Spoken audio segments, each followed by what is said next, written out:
الفاتحة.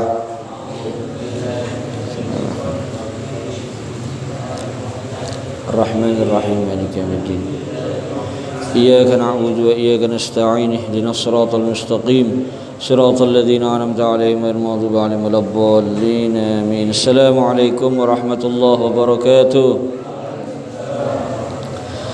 الحمد لله الكريم الودود ذي الفضل والإحسان والكرم والجود، وأشهد أن لا إله إلا الله وحده لا شريك له، وأشهد أن سيدنا محمدا عبده ورسوله.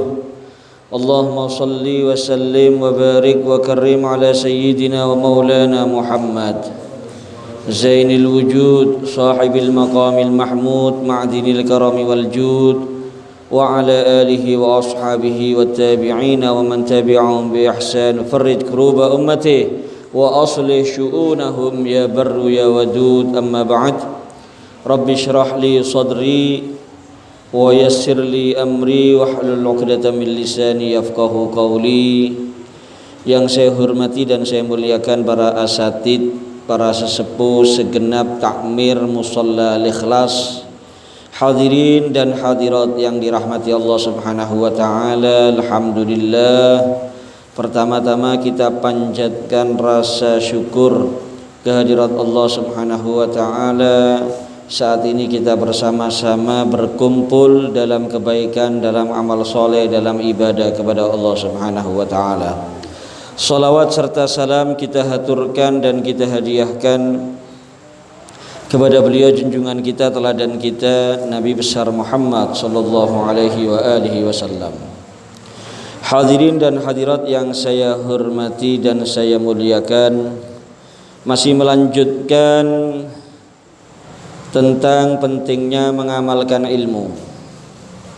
Dan Al-Imam Al-Ghazali mengingatkan kepada kita semua, jangan sampai kita termasuk orang-orang yang tertipu dengan setan, yang hanya mengingatkan kepada kita fadail, keutamaan-keutamaan berilmu atau menimba ilmu, tapi melupakan kita daripada bahayanya orang yang tidak mengamalkan ilmu.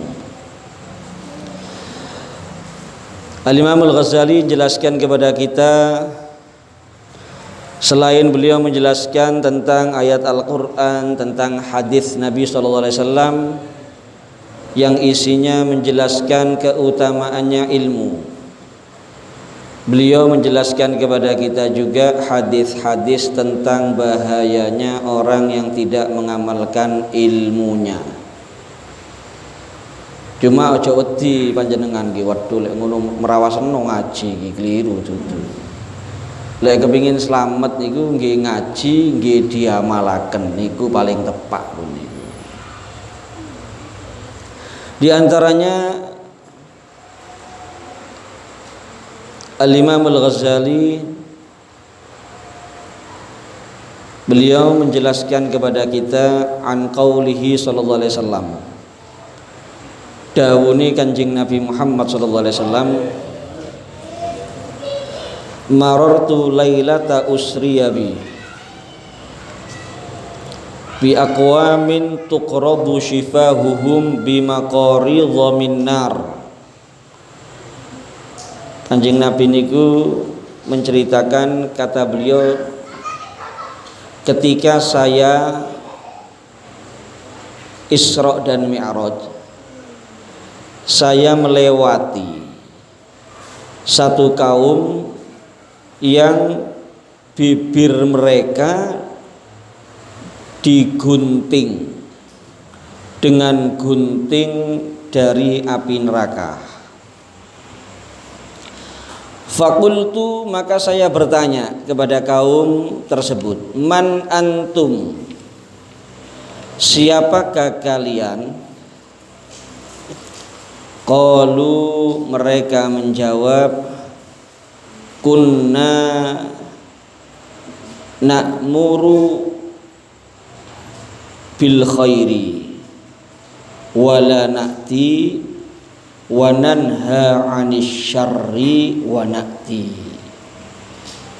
Mereka menjawab, kami ini adalah orang-orang yang dahulu di dunia memerintah orang lain untuk berbuat baik, tapi kami tidak mengerjakan. Melarang orang lain untuk berbuat jelek, tapi kami melakukan. Jadi orang yang memerintahkan orang lain berbuat baik tapi mboten ngelampai, ngelarang tiang lintu berbuat yang jelek tapi dia melanggar, dia sendiri melakukan kejelekan tersebut. Oleh karena itu kita lihat orang-orang zaman dahulu itu sebagian mereka itu sebelum memerintah orang lain untuk beramal, mereka itu terlebih dahulu menerapkan. Selain menghindari niki para hadirin, supaya mboten termasuk mlebet teng hadis sing kaya ngeten niki, kuwatiri benjing nggih lambene niki digunting nggih teng akhirat niku dengan gunting dari api nerakanya Allah. Selain menghindari itu, tujuan lainnya niku biasane lek tiyang kaya ngoten niku dawune niku mujarrab, dawune niku ampuh nggih. Insyaallah sing diparingi nasihat niku langsung mengamalkan para hadirin. Dadi lek jenengan kajengi nasihati tiyang lintu niku lek saged ngamalaken dhisik. Kate ngongkon wong sedekah, ya sedekah dhisik, mari ngono ngongkono. Diceritakan pernah ada seorang ulama, tiap khutbah Jumat niku pasti dilampahi kali tiang. Apa yang disampaikan dalam khutbah Jumat, nasihat-nasihat beliau ini setelah bubar Jumat nggih, muslimin sing mirengaken khutbah niku langsung nerapaken para hadirin. Jadi manjur, dawuhne niki manjur teng masyarakat. Pada satu saat daerah tersebut ini lagi marak perbudakan. Lek singen niku kan kata budak nggih, orang punya budak. Hamba sahaya. Nggih. Maka ada sebagian yang usul nggih seakan budak-budak niki supaya kata sing dibebasaken sehingga mereka enggak jadi budak lagi. Enten sing usul teng khotib niki sing dawuhe niki manjur mujarrab niku wau untuk disampaikan ketika khutbah supaya banyak budak yang dibebaskan. Waktu nih khutbah mboten nyampeaken sian. Sampai akhirnya khutbah yang selanjutnya baru beliau menyampaikan. Dan seketika itu orang-orang yang punya budak setelah mendengar khutbahnya, setelah itu langsung dibebaskan semuanya para hadirin. Ditanya oleh sebagian orang, kenapa kok enggak Jumat yang pertama kemarin langsung membahas tentang fadilahnya membebaskan budak? Kata beliau, karena saya saat itu belum mengamalkan. Jadi saya beli budak dulu, setelah itu budak saya bebaskan, baru saya sampaikan ketika khutbah Jumat tentang keutamaan membebaskan budak. Ya. Kemudian Al-Imam Al-Ghazali mengingatkan kepada kita, wa iyyaka ya miskin, hati-hati kamu wahai hamba Allah yang hina, yang lemah, an tud'ina li tazwirihi, hati-hati kamu untuk nurut dengan tipu dayanya setan, dan kamu terikat wa tatadalla bihabli ghururihi, dan kamu terikat dengan tali tipu dayanya setan.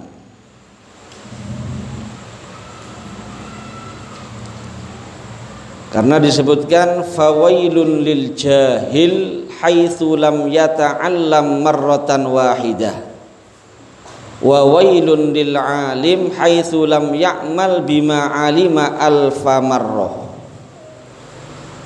Celaka orang yang jahil, di mana dia tidak mengaji, tidak belajar ilmu, dikatakan celakanya hanya 1 kali. Tapi celaka bagi orang yang alim, celaka bagi orang yang alim di mana dia tidak mengamalkan ilmunya, haitsu lam ya'mal bima alima alfa marra, 1000 kali. Tapi sebagian ulama menjelaskan, para hadirin, sebagian ulama menjelaskan kenapa orang-orang yang alim ini kok mereka ancamannya lebih berat. Bahkan dalam riwayat fa'alimun bi'ilmihi lam ya'malan mu'adzabun min qabli ubbadil wasan. Sampai ada riwayat orang yang alim tapi tidak mengamalkan ilmunya, itu diazab oleh Allah Subhanahu wa ta'ala lebih cepat dari mereka penyembah-penyembah berhala. Kenapa seperti itu? Sebagian ulama menyatakan mereka diazab lebih cepat untuk dibersihkan dan dicuci daripada dosa. Setelah bersih segera mereka dipindah ke surga. Jadi sebagian ulama kata sing jelasaken nggih tetep tiyang alim niku masih mboten ngamalaken ilmune ya sik luwih apik, luwih afdol timbang wong sing ndak gelem ngaji. Nggih gampang-gampangane kan lek tiyang niku diperintah ngaji kali diperintah ngamalaken ilmu. Lah lek wong alim niku paling ndak lapun ngelampahi setunggal lah para hadirin. Ngelampahi setunggal, ninggalaken sing setunggal. Siji lek ndak gelem ngaji blas, loro-lorone ditinggalaken iki lebih berbahaya.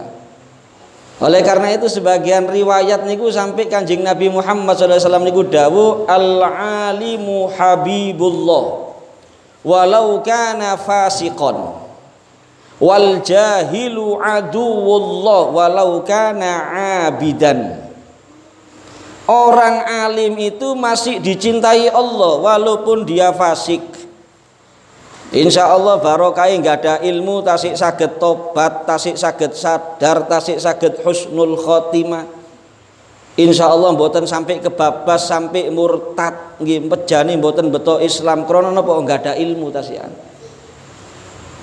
Tapi wal jahilu, orang yang jahil, aduwullah, musuhnya Allah, walau kana abidan, walaupun orang tersebut adalah orang yang ahli ibadah. Diceritakan ada sebagian orang ini berselisih, para hadirin, debat. Mana yang lebih mulia? Al-alimul fasik atau al-jahilul abid? Tiang alim fasik, alim tapi ahli maksiat dumateng Gusti Allah, utawa wong jahil tapi ahli ibadah. Jahil mboten gak ada ilmu, kata sholat, kata poso. Mana yang lebih afdol ini? Kemudian mereka melakukan, mungkin gampang-gampangannya kita ini apa ya, riset, penelitian, ya, melakukan riset. Orang yang berdebat tadi ini pergi ke satu orang jahil ahli ibadah. Enten tiyang jahil ahli ibadah niku diparani. Mari ngono kali singitan, mboten ketinggal tiyange, kali singitan nyuwara. ya abdi qabiltu da'wataka wa ghafartu laka dzambaka fatrukil ibada wastarih. Sekali singitan ngaku pangeran, wahai hambaku, aku terima doa kamu, aku ampuni dosa kamu, sudah cukup, kamu enggak perlu ibadah, istirahat saja sudah. Niki tiyang jahil. Faqala al-abid, maka orang yang ahli ibadah sing jahil niki mboten gada ilmu nggih. Ilahi inni arju minka hadza, Tuhanku aku berharap ini mulai dulu dari kamu. Yo iki sing tak arep-arep. Wa inni ahmaduka wa ashkuruka, dan saya memuji kamu, bersyukur kepadamu. Wa a'buduka min zamani kadza, dan saya telah beribadah kepadamu sejak zaman dahulu. Dadi percaya kali swara niku wau, percaya akhire napa boten ibadah, leren ibadah, maksiat dumateng Gusti Allah, dan matinya kafir karena sebab kejahilannya.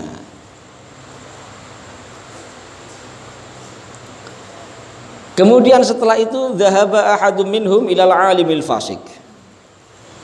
Kan iki penelitian, mari ndolek wong bodoh ahli ibadah, ndolek wong alim tapi ahli maksiat. Datang kepada orang yang alim tapi fasik. Fa idzan huwa yashrabul khamra. Orang alim yang fasik ini lagi minum khamr, lagi mabuk. Nyuwara maneh niki, kali singitan nyuwara ngaku pangeran ya. Ya abdi ittaqi minni wa ana rabbuk asturu dzambak wa anta la tastahi minni fa inni uridu an uhlikaka. Wahai hambaku, bertakwalah kepadaku, takutlah kepadaku, saya Tuhan kamu, aku telah menutupi dosa kamu dan kamu tidak punya malu kepadaku. Aku akan binasakan kamu, aku akan hancurkan kamu. Dudu wedi lek niki, krana tiyang alim niki ngerti nggih masalah ilmu akidah niki mantep mungkin nggih, paham masalah tauhid napa. Dudu wedi malah mengeluarkan pedangnya, fasallal alimul fasiqu sayfahu, menghunuskan pedangnya, wa kharaja min makanihi, keluar dari tempat dia mabuk tadi. Faqala ya mal'un anta la ta'lamu rabbaka, wahai yang terlaknat, kamu enggak tahu Tuhan kamu. Ditoleh ini Gus suarane niku. Nggih mungkin melayu ngidit niki nggih sing nyuwara niki wau. Wong ditokno pedang niki. Nggih, mungkin ngoten melayu ngidit niki wedi.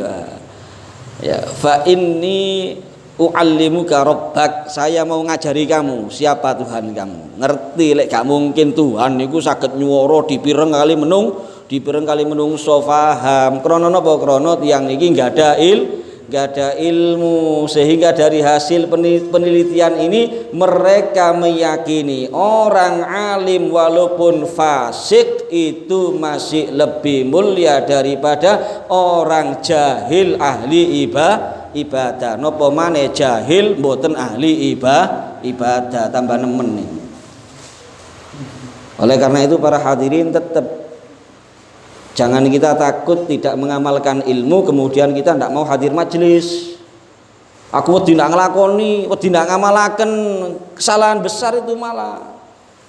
Monggo niat tetap ngaji, hadir majelis, menimba ilmu sebanyak mungkin. Yang penting dalam hati kita ini ada niat untuk mengamalkan. Perkara panjenengan boten ngamalaken kin urusan buri. Itu yang penting. Sing bahaya niku lek pancene mulai awal ngaji mboten niat diamalaken. Niat pamer ilmu, niat ake-akean ilmu, niate pancene mboten lillahi taala. Niku sing paling berbahaya. Dan yang paling penting tadi ini kita berusaha.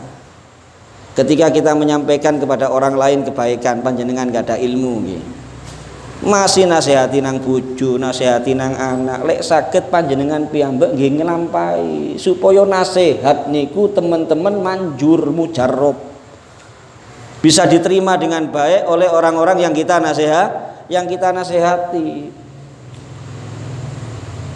Kadang-kadang ngelarang wong ojo ngerasani, awake dhewe ahli rasan-rasan. Kemudian yang nomor 2, kita banyak ilmu yang kita tahu para hadirin. Bukan cuma ilmu yang sunnah-sunnah ya.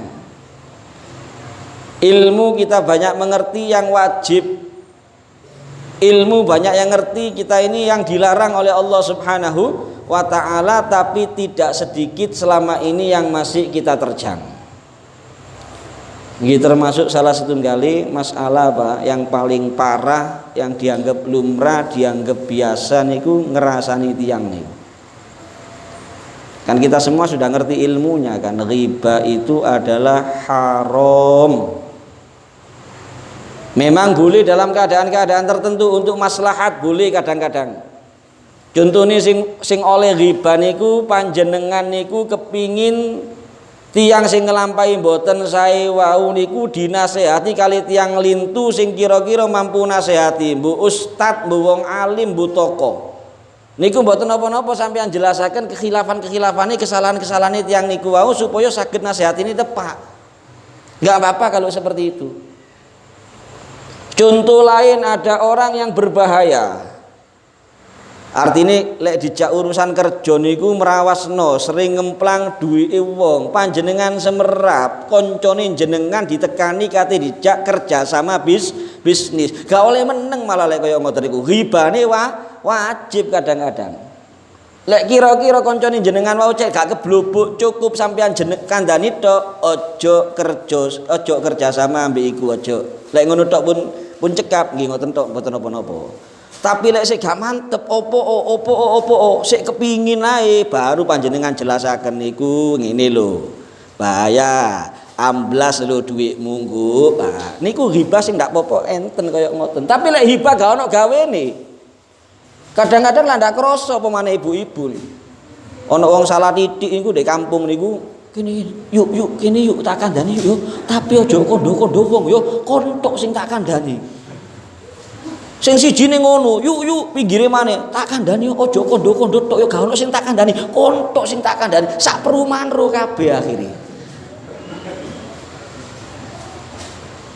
Lho itu salah satu ilmu yang kita ketahui. Napa niki? Ilmu bab masalah haram sing dilarang untuk kita kerjakan, tapi mohon maaf selama ini masih tetap kita langgar dan itu kita anggap lumrah, kita anggap biasa. Lah ini jangan sampai kita seperti itu para hadirin. Mari ilmu yang kita ketahui khusus sing wajib ojo sampai ditinggal, nomor kali sing haram ojo sampai diterjang. Lek ilmu sing sunnah-sunnah ngoten niku sik mboten napa-napa. Jenengan tinggalaken mboten dosa sian. Tapi lek sing wajib kali sing haram niki mboten saged dinyang. Niki ilmu sing wajib diterapkan, mau tidak mau.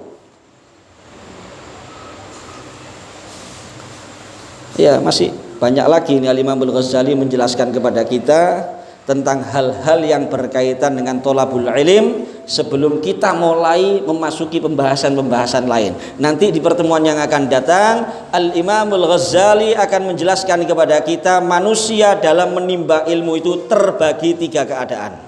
Insya Allah ini akan kita jelaskan di pertemuan yang akan datang. Paling penting sekarang kita niat para hadirin. Semua ilmu yang kita pelajari niat kita amalkan. Minimal sing wajib ojo ditinggalaken, sing haram ojo diterjang. Lek saged sing sunnah-sunnah nggih monggo nggih. Kita berusaha juga untuk kita terapkan, untuk kita laksanakan dalam kehidupan kita sehari-hari.